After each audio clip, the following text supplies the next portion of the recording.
اعوذ باللہ من الشیطان الرجیم بسم اللہ الرحمن الرحیم۔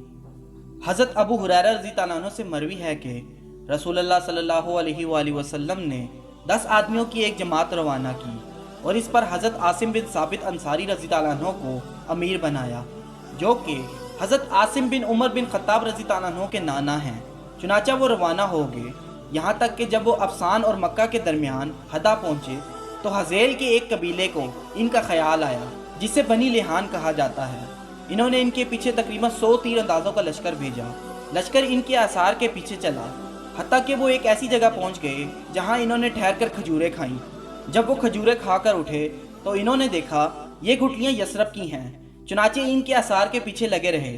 جب حضرت عاصم رضی اللہ عنہ اور ان کے ساتھیوں کو اس کا احساس ہوا تو انہوں نے ایک پہاڑ کی چوٹی پر پناہ لی۔ ان لوگوں نے انہیں گھیر لیا۔ انہوں نے ان سے کہا، نیچے اتر آؤ اور اپنے آپ کو ہمارے حوالے کر دو، ہم تمہیں پختہ وعدہ دیتے ہیں کہ تم میں سے کسی کو قتل نہیں کریں گے۔ ان کے امیر حضرت عاصم بن ثابت رضی اللہ عنہ نے کہا، میں اللہ کی قسم کسی کافر کی پناہ میں ہرگز نہیں اتروں گا، اے اللہ اپنے نبی کو ہماری خبر پہنچا دے۔ اتنے میں انہوں نے تیر مارا اور ان 7 میں سے حضرت عاصم رضی اللہ عنہ کو شہید کر دیا۔ 3 آدمی ان کے وعدے اور عہد پر نیچے اتر آئے، ان میں حضرت خبیب بن عدی اور زید بن دسنا اور ایک اور صحابہ تھے۔ جب انہوں نے ان پر قابو پا لیا تو انہی کی کمان کو کھول کر انہیں ان سے باندھ دیا۔ تو تیسرے صحابی نے کہا، یہ سب سے پہلی وعدہ خلافی ہے، اللہ کی قسم میں تمہارے ساتھ ہرگز نہیں جاؤں گا، مجھے اس عمل سے دلیل مل گئی ہے کہ ہمیں قتل کریں گے۔ انہوں نے اسے بہت کھینچا اور بڑی کوشش کی، مگر انہوں نے ان کے ساتھ جانے سے انکار کیا تو انہیں قتل کر دیا گیا، اور حضرت خبیب اور حضرت زید رضی اللہ عنہ کو لے کر چل پڑے، حتیٰ کہ انہیں غزوہ بدر کے بعد مکہ میں بھیج دیا۔ بنو حارث بن عامر بن نوفل بن عبد المناف نے حضرت خبیب رضی اللہ عنہ کو خریدا کہ حضرت خبیب رضی اللہ عنہ نے ہی بدر کے دن حارث بن عامر کو قتل کیا تھا، تو حضرت خبیب رضی اللہ عنہ ان کے پاس قید رہے، حتیٰ کہ انہوں نے آپ کے قتل کرنے پر اتفاق کر لیا۔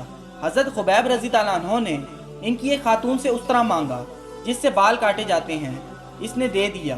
اتنے میں حضرت خبیب رضی اللہ عنہ نے ان کے ایک چھوٹے بچے کو اپنی طرف بلایا تو وہ آ گیا۔ وہ عورت کہتی ہے کہ میں اس سے غافل تھی، بس میں نے دیکھا بچہ خبیب کی ران پر بیٹھا ہے اور استرا اس کے ہاتھ میں ہے، میں گھبرائی۔ خبیب نے میری گھبراہٹ پہچان لی تو کہا، کیا تو ڈر رہی ہے کہ میں اسے قتل کر دوں گا؟ میں ایسا کرنے والا نہیں ہوں۔ وہ خاتون کہتی ہیں کہ اللہ کی قسم میں نے خبیب سے بہتر قیدی کوئی نہیں دیکھا، اللہ کی قسم میں نے ایک دن خبیب کو دیکھا کہ انگور کا گچھا ہاتھ میں لے کر کھا رہا ہے، حالانکہ وہ لوہے میں بندھے ہوئے تھے اور مکہ میں اس وقت موسم بھی نہیں تھا۔ وہ خاتون کہا کرتی تھیں، یہ وہ کھانا تھا جو اللہ تعالیٰ نے خبیب کو دیا تھا۔ جب وہ لوگ حضرت خبیب رضی اللہ عنہ کو حرم لے کر نکلے تاکہ حرم سے باہر جا کر قتل کریں تو حضرت خبیب رضی اللہ عنہ نے ان سے کہا، مجھے مہلت دو کہ میں 2 رکعت نماز پڑھ لوں۔ انہوں نے چھوڑ دیا۔ پھر آپ نے فرمایا، اللہ کی قسم اگر یہ بات نہ ہوتی کہ تم یہ گمان کرو گے کہ میں ڈر گیا ہوں تو میں زیادہ نماز پڑھتا۔